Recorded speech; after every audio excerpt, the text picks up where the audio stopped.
Deputy Speaker, there is much to welcome in this far-reaching bill. The tougher sentences for violent crime, for child murderers and sex offenders, greater efforts to remove knives and weapons from our streets, the inclusion of Kay's law to provide greater protection to those who find the bravery to speak up against violence and sexual offences in their own homes.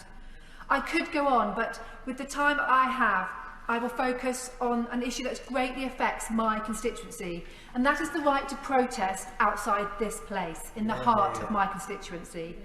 The recent history for legislating protest outside of Parliament makes for interesting reading.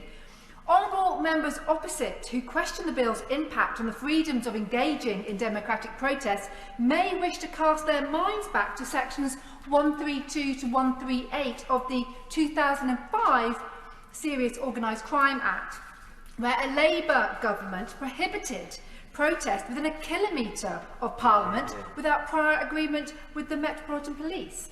Fortunately, the Conservative government repealed these restrictive clauses in 2011.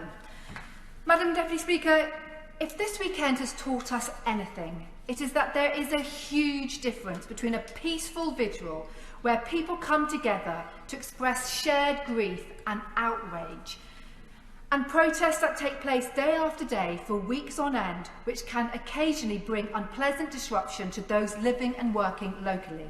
Central London has seen changes in the way that protests are organised and their longevity. Protests are not always organised by specific groups. They are movements, often with different aims and objectives. They come to protest peacefully, some, others may have the aim of causing disruption and even destruction. I believe passionately in the right to protest. It is one of the values we hold so dear in this country. The clauses in the bill do not restrict the right to lawful protest. What they do is bring static protest into line with the same provisions that already exist. I accept that some of the language in the bill could benefit from tightening up, and I'm sure that that will be done as the bill progresses. Much has been highlighted about the democratic and human right to protest, and I agree. But let's not forget the human rights of my constituents who live with over 500 protests or marches a year. I see a huge spike in my mailbag when Westminster plays host to a major protest. Constituents highlighting that a few cause them distress and loss of amenity.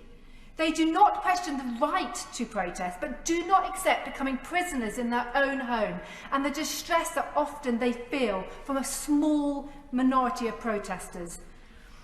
Criminality is what this bill aims to prevent, and that is surely something everyone in this place wants to achieve.